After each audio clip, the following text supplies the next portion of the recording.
Evening News. La rentrée des classes est bien effectuée à Bamako ce lundi 3 octobre 2022. La synergie des enseignants section du district de Bamako lève son mot d'ordre de grève. On en parle dans cette édition.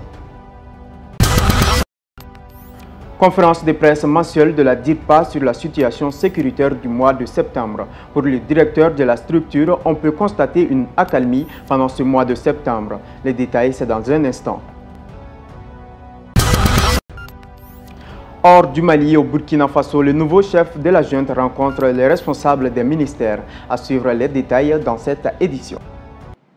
Mesdames et messieurs, bonsoir et bienvenue dans Djoliba Evening News. Nous sommes lundi 3 octobre 2022, premier jour de la rentrée scolaire de l'année 2022-2023. Les élèves de l'enseignement préscolaire fondamental et secondaire ont repris le chemin de l'école ce lundi 3 octobre dans de nombreuses localités du Mali. La synergie des enseignants section du district de Bamako avait déposé un préavis de grève allant de ce lundi 3 octobre au 7 octobre 2022. Le mot d'ordre de grève a été levé suite à des discussions avec la partie gouvernementale qui s'engage à payer les arriérés d'ici le 14 octobre 2022. Écoutons Abdoulaye Guindo, syndicaliste. Il est au micro des Zanga Abdoulaye Ouattara.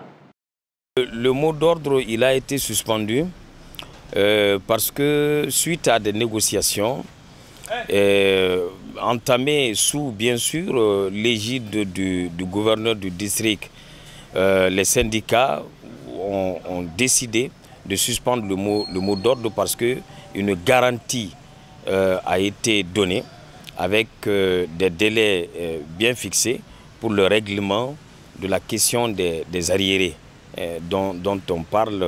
Et donc c'était ça le nœud principal du problème et c'est la raison pour laquelle la synergie a décidé, la coordination du district, parce qu'il faut préciser, c'est la coordination du district seulement qui était vraiment intéressée par cette histoire, mais c'est vraiment l'ensemble de la coordination qui est solidaire. Donc c'est pourquoi il a été demandé de suspendre le mot d'ordre. Quand même donner un délai pour payer intégralement, en totalité, tout ce qu'ils doivent payer aux bénéficiaires enseignants, du fondamental comme du secondaire.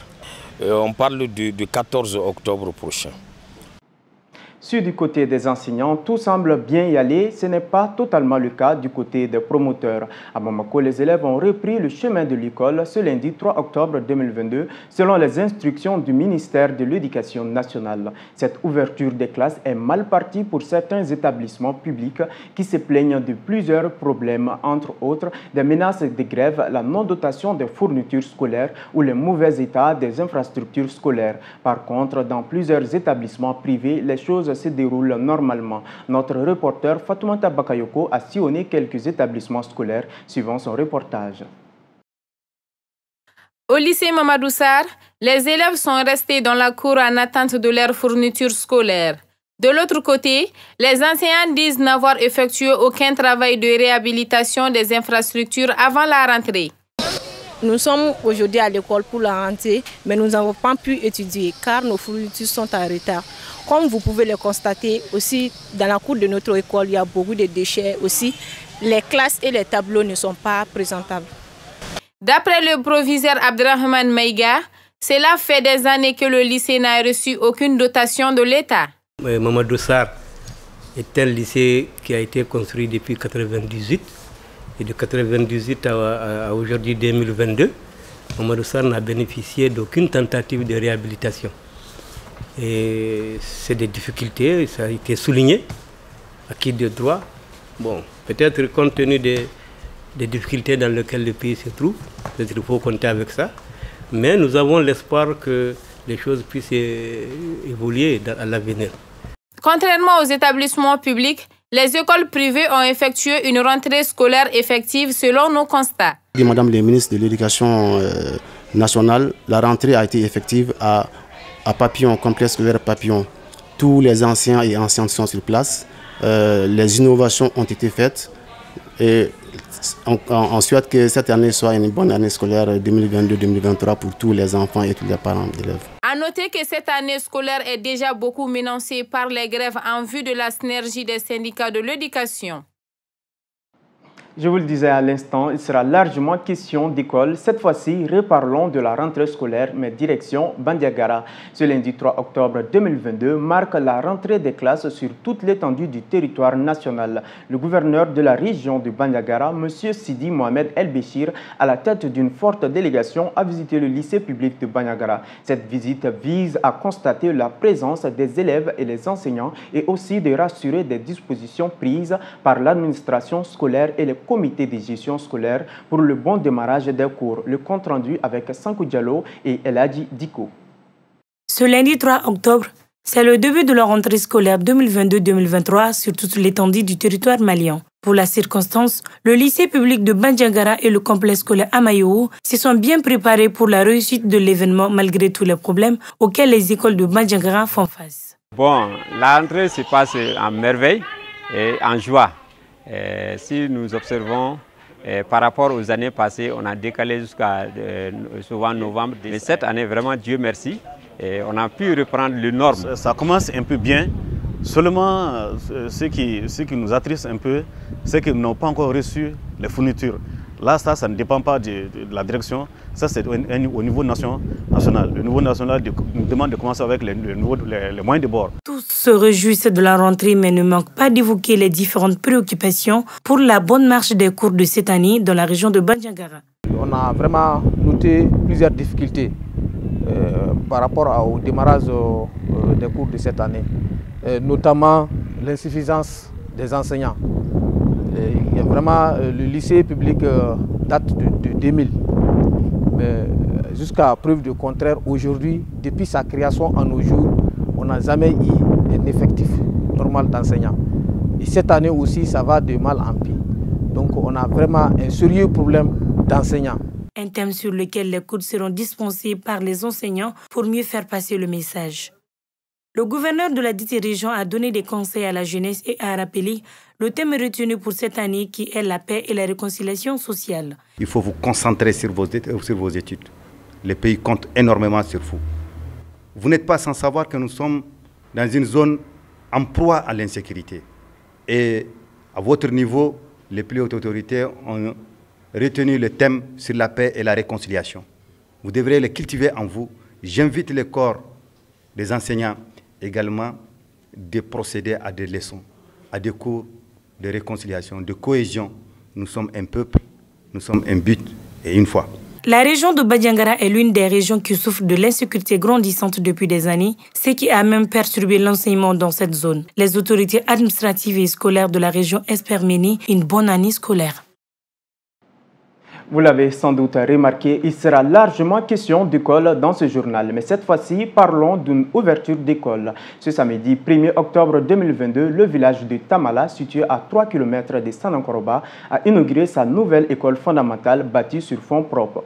Par la mairie de la commune rurale de Sanankoroba, l'école porte le nom de Mokhtar Ould Oumera Adjawayakoy, directeur de l'académie d'enseignement de Koulikoro et fils adoptif du village de Tamala. Envoyé spécial à Tamala, Cheikh Oumar Mariko.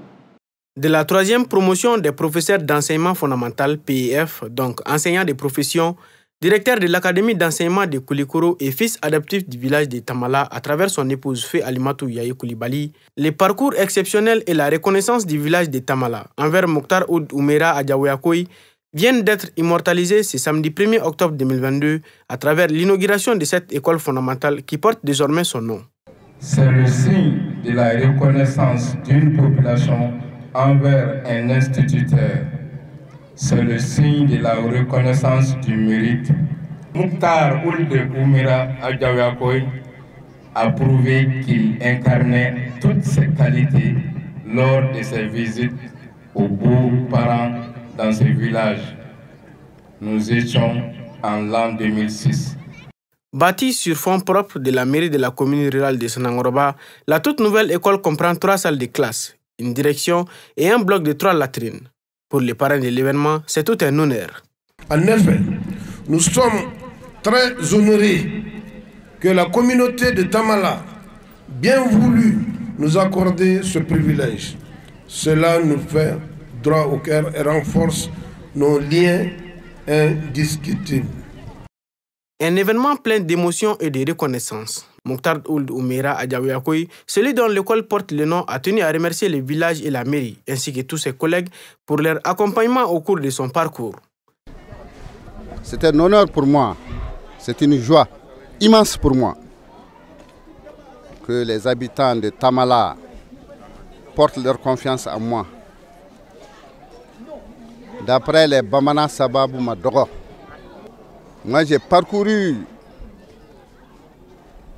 Sanankoroba Tamala plusieurs années avec cette grande dame, à pied, jusqu'à ce que l'initiative est venue de sensibiliser les habitants de Tamala pour diminuer la souffrance de ces petits-enfants-là qui parcouraient 3 km pour aller étudier à Sanankoroba. Aujourd'hui, je suis heureux, je suis immortalisé. Merci, mes amis. À ces jours, l'école compte une centaine d'élèves et 7 enseignants. Les gestionnaires appellent le gouvernement et toute personne de bonne volonté à compléter le cycle par la construction d'autres infrastructures. Bonne rentrée scolaire à tous les élèves et étudiants du Mali. Après l'école, parlons de l'armée. La direction de l'information et des relations publiques des armées a animé sa traditionnelle conférence de presse ce lundi 3 octobre 2022. C'était l'occasion pour le directeur d'expliquer aux hommes des médias les efforts consentis par les FAMA sur les différents théâtres d'opération. Selon lui, on peut constater une accalmie pendant ce mois de septembre et plusieurs missions terrestres et aéroportées ont été menées. Ils ont permis de mettre hors d'état de nuire plusieurs groupes terroristes. Écoutons le directeur de la DIRPA au micro de Moussa Tembini. Pour ce mois de septembre, vous voyez qu'en termes de neutralisation, le chiffre a augmenté parce qu'il y a eu 5 plus 68, ça nous fait 73 terroristes neutralisés pour ce mois de septembre. Il y a eu 156 interpellations. Parmi ces interpellés, il y a certains qui sont encore en prison, mais d'autres, après les enquêtes, ont été libérés. Donc il y a 60 motos qui ont été récupérées ou brûlées. Il y a 25 armes qui ont été récupérées.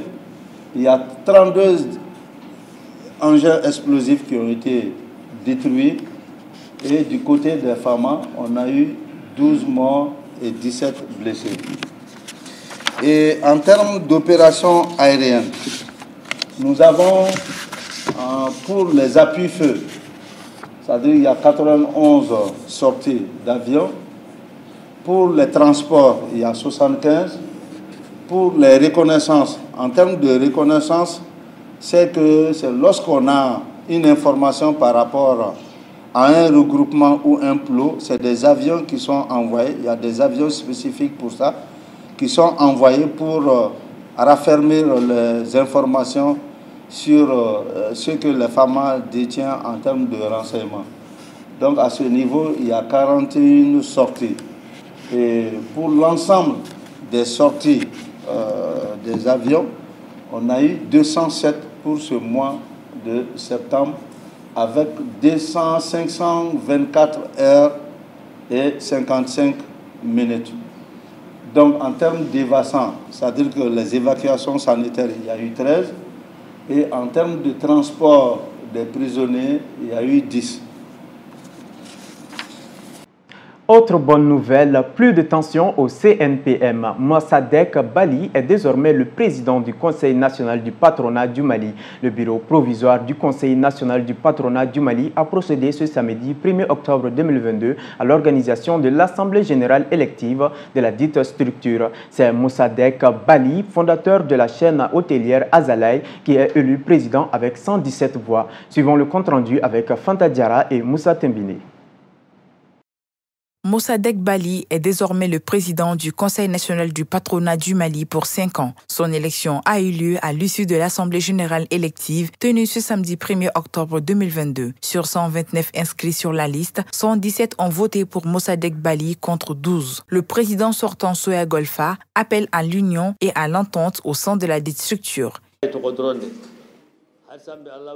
Nous implorons le Tout-Puissant Allah pour le succès du CNPM. Je demande à mes frères et sœurs de se tenir la main et de rester soudés à jamais. a rappelé que le CNPM est essentiellement chargé de l'organisation et de la préservation du secteur privé. Moussadek Bali, le nouveau président du CNPM jusqu'en 2027, a, dans ses premiers mots, adressé ses félicitations à l'administration provisoire. Permettez-moi de féliciter l'administration provisoire conduite par notre oncle Soya Golfa, qui a permis justement de donner une justification à ce que Confucius a dit, à savoir qu'on peut tomber, ce n'est pas grave, mais il faut se relever. Et aujourd'hui, grâce à eux, le CNPM s'est relevé. À tous mes collègues du nouveau bureau, nous sommes là, nous avons été mis en place aujourd'hui par la grâce d'Allah subhanahu wa ta'ala et par le pouvoir qui a été conféré aux délégués. Ils nous ont mis en place pour servir. Nous sommes là pour vous servir. Nous n'attendons rien à titre individuel et personnel du CNPM. Notre plus grande satisfaction serait que dans 5 ans, que nous nous retrouvions dans cette salle et que ces mêmes délégués nous disent « Merci, nous vous avons élu il y a 5 ans, vous avez rempli votre mission et nous sommes satisfaits de nous. » C'est notre seule et unique ambition dans ce bureau-là. À noter que le Conseil national du patronat du Mali a été créé le 25 janvier 1980 sous le nom de Fédération nationale des employeurs du Mali. Suite à des malentendus, un bureau provisoire a été mis en place pour maintenir le calme qui était jusqu'alors dirigé par Soya Golfa. L'image du jour de ce Djoliba Evening News est consacrée à Ans, source d'argent.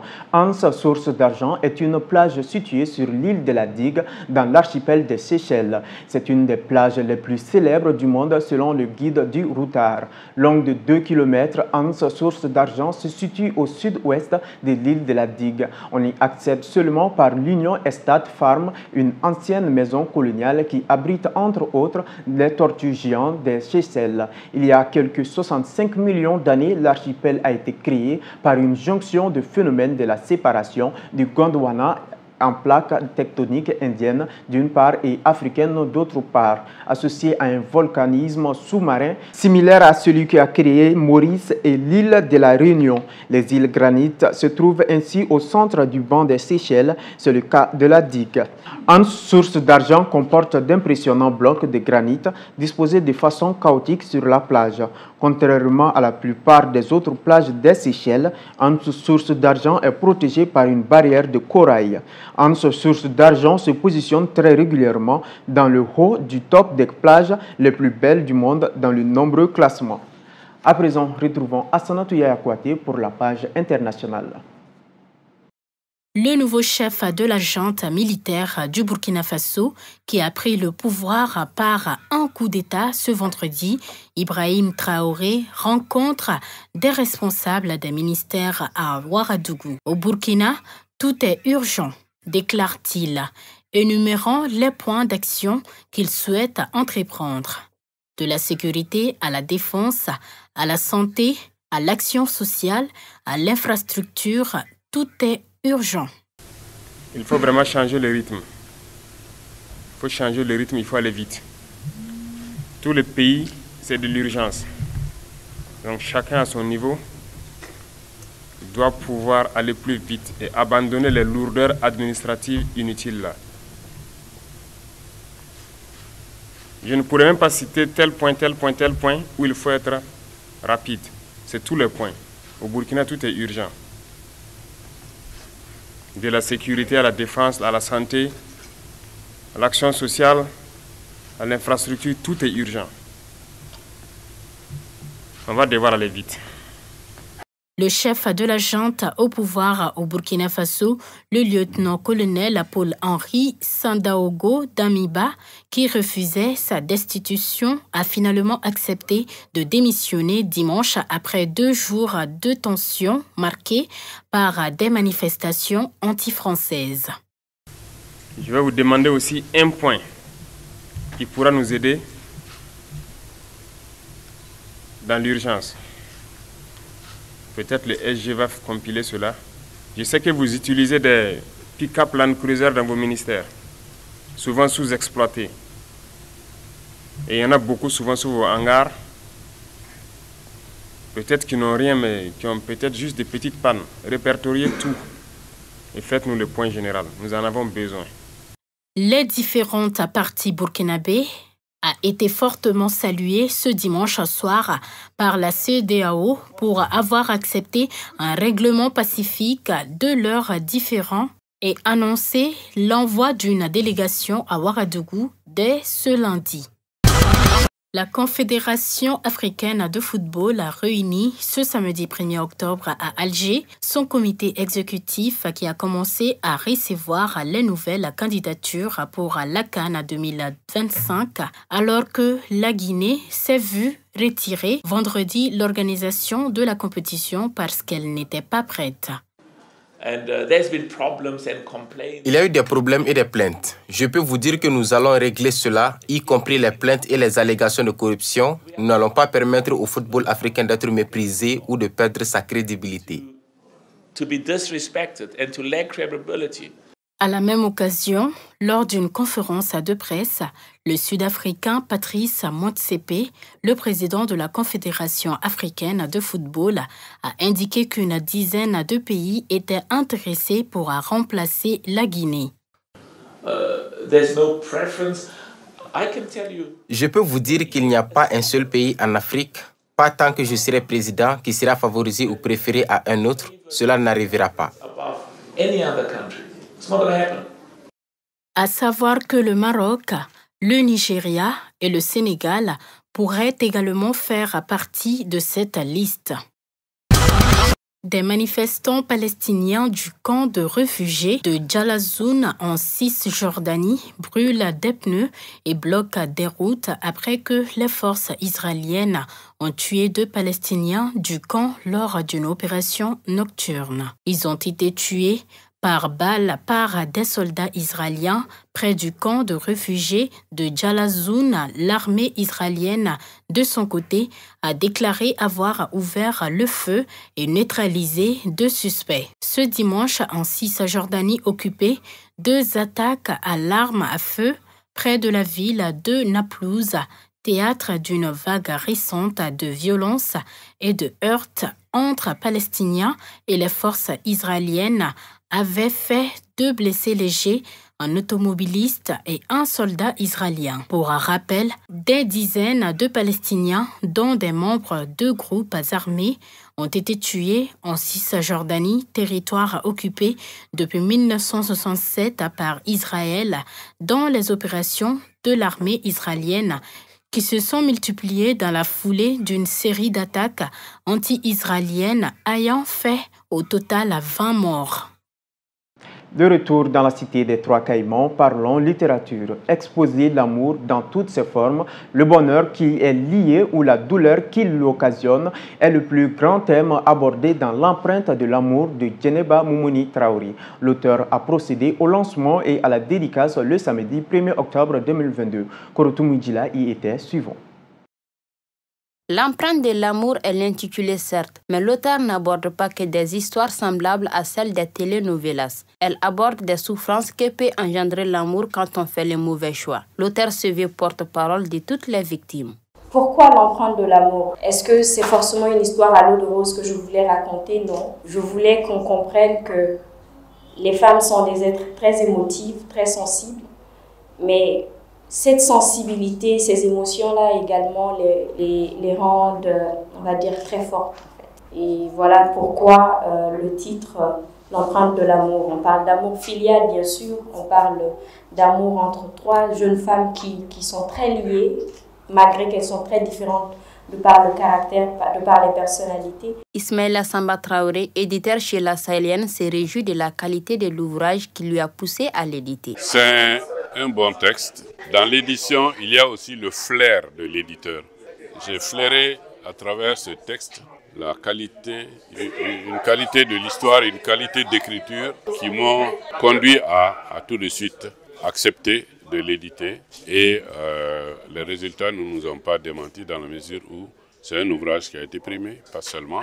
C'est un ouvrage qui a un bel avenir devant lui. Et ce n'est pas qu'un livre, ce n'est pas qu'un roman, c'est une trilogie. Cela nous réserve de très belles œuvres dans la bibliographie malienne.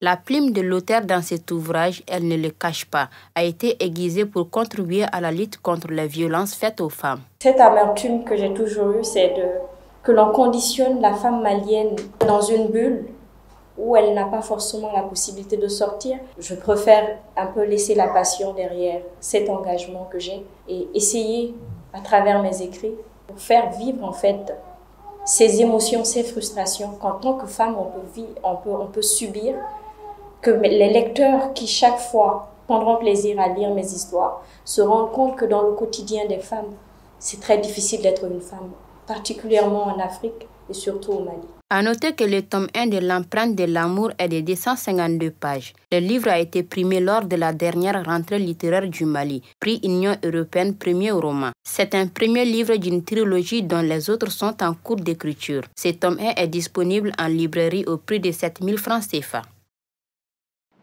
Parlons sport. La journée sportive au féminin est une activité qui promeut le sport en général et le sport féminin en particulier. L'événement s'est tenu ce samedi 1er octobre 2022 sous le thème Femmes, sport, santé et culture. C'était au terrain municipal Abdul Wahab Djigiba de Kalabankoura, le compte rendu avec Kadidiatou Goro. La journée sportive au féminin est une activité qui promeut le sport en général et le sport féminin en particulier. L'événement s'est tenu ce samedi 1er octobre 2022 sous le thème Femmes, sport, santé et culture. C'était au terrain municipal Abdul Wahab Djigiba de Kalabankoura.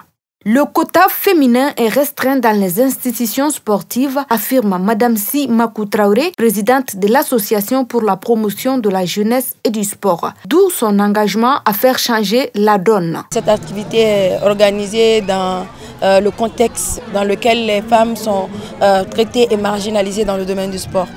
Donc nous avons remarqué que dans les instances sportives, notamment dans les fédérations, sur plus de 35 fédérations, nous n'avons que 3 femmes présidentes de fédérations.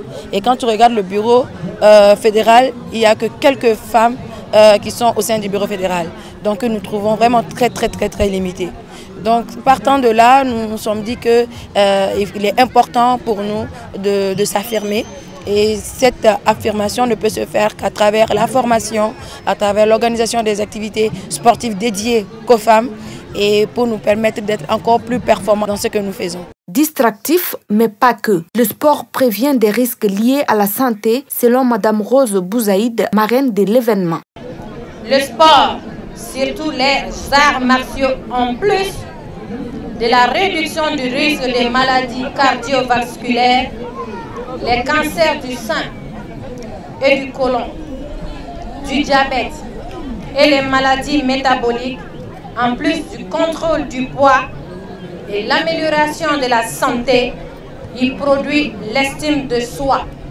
Cette journée sportive au féminin s'est déroulée du 30 au 2 octobre 2022. Plus de 600 enfants, dont 50% des filles, y ont pris part pour plus d'inclusion sans discrimination aucune. Au menu de cet événement, le football, le basketball et les arts martiaux étaient les activités phares.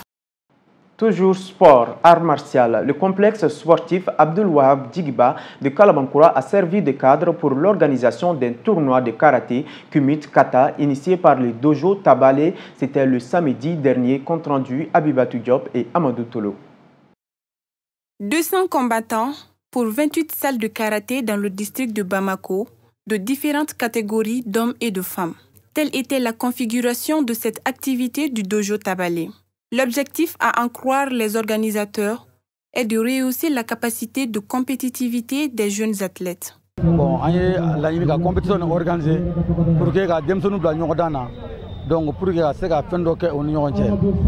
Nous avons organisé cette compétition pour mettre les enfants en concurrence afin qu'ils puissent mieux se situer dans la discipline qu'ils exercent.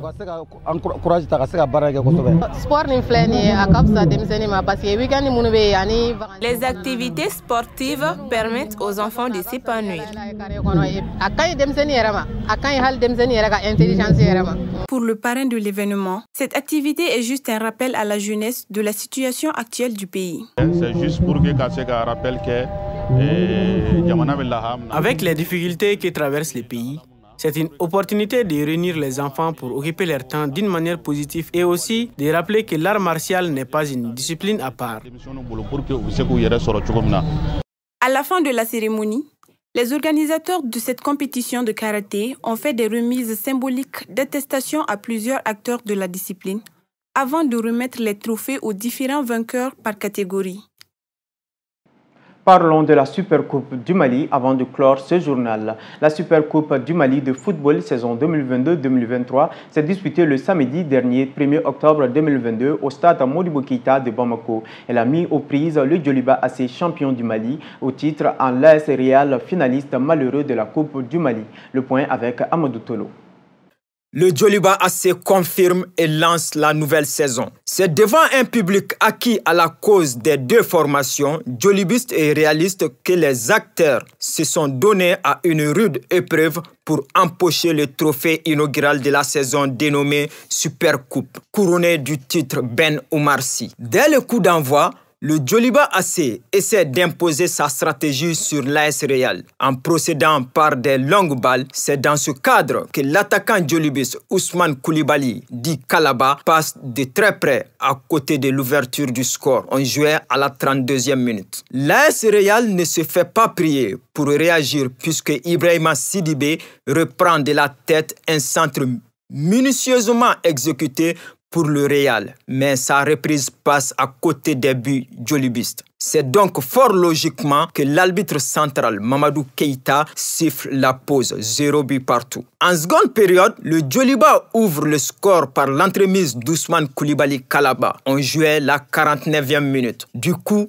l'AS Real essaie de réagir pour revenir à la marque, mais c'était sans compter sur la vigilance des rouges du Djoliba. C'est donc sur ce score d'un but à 0 pour le Djoliba AC que l'arbitre central siffle la fin des 90 minutes qui voit le Djoliba AC remporter le trophée de la Supercoupe édition 2022-2023. En guise de récompense, les rouges, en plus du trophée, ont reçu un chèque de 5 millions de francs CFA contre 3 millions pour l'AS Real. Le top départ de la nouvelle saison footballistique est lancé. Bonne chance aux équipes.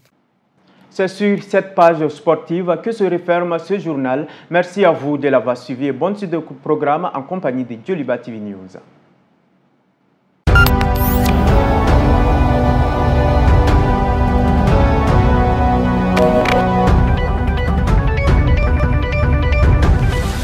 Djoliba Evening News.